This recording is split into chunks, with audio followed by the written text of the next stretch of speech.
for excavation, like digging in the dirt and stuff. E is for excavation. This is the guy that actually determines how big my house is, so I should probably show up on site and make sure he's digging the hole the right size. T for temporary power and water, 'cause you gotta run your tools. T. Better have temporary power and water, because dang it, you can't build a house if you don't have temporary power and water. P for plumbing rough, 'cause it's rough work. P is for plumbing. The rough end for the plumbing needs to go in before the concrete goes in, because otherwise it's really hard to get your toilets to drain when you're having to chisel everything out in a concrete slab. C for concrete, because you don't want to build your house on dirt. What is this, the 40s? C is for concrete.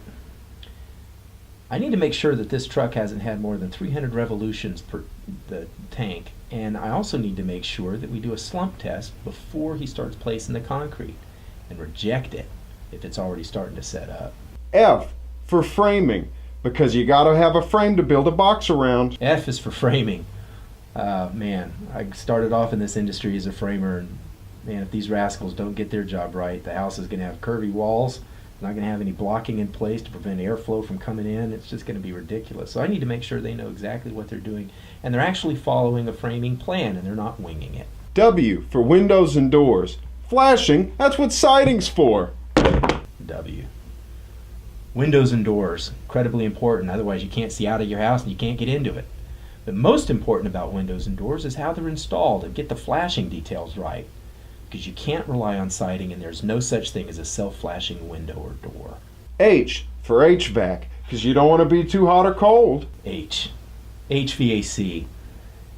Critical to the comfort and durability of the home. I can't tell you how many times we assume that the HVAC contractor knows what he's doing, only to find out that he was trained by somebody who was trained by somebody who was trained by somebody, and they really don't know what they're doing when they try to put their HVAC systems together.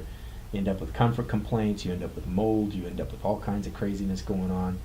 It's just wild. I need to make sure my HVAC contractor is up to date with the latest ACA standards, and that his installation gets verified by an independent third party. E for electrical, because I got a lot of stuff that needs power. E. Electrical rough-in. I love it when I walk up to my panel boxes, open them up, and they've been fishboned out, and everything, the wires are bundled together, and everything just looks beautiful. Electrical wiring in a house should look like it's a piece of art, and not just something that's been chucked together. P for plumbing rough number 2. I've taken a rough number 2 once or twice in my day. Plumbing rough number 2, P. It's important to make sure that the plumbers understand that they can't crush duct lines. They have to work their plumbing fixtures and everything around everything else.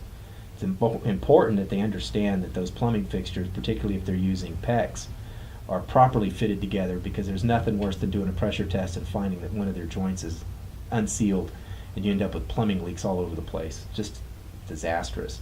Make sure the plumber knows what he's doing. I should probably check up on that guy. Plus, plumbers tend to make really big holes in houses for no reason. I for insulation, because something's got to keep the rats out of the house, am I right? I. Insulation. It's important that I understand how much the insulation has an impact on the comfort and durability of the home, and make sure that I use appropriate insulation. If I'm trying to get an airtight house, I need to do something that, a lot of air sealing work, I'm going to need to either use a spray foam or something like that, or do a lot of prep work before I do the insulation install. And the insulation needs to be installed correctly, and I need to make sure that it gets verified. I probably am going to have to pay somebody to come out and do an inspection on that to make sure that the insulator actually did it right, because most of the insulation installers, they get paid by the job and not by the quality of the job, and so they like to chuck it in the wall and run like hell. Can't have that in this house. D for drywall, because I got to stick up my blacklight posters. D. Drywall.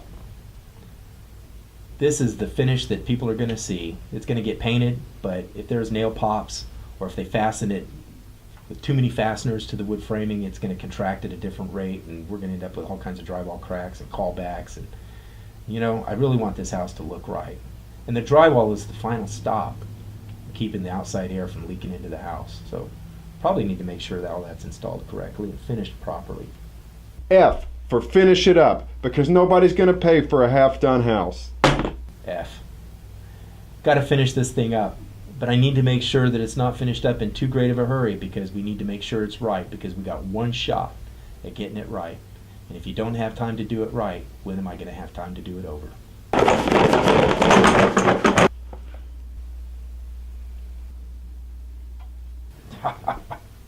I love it when it comes together like this.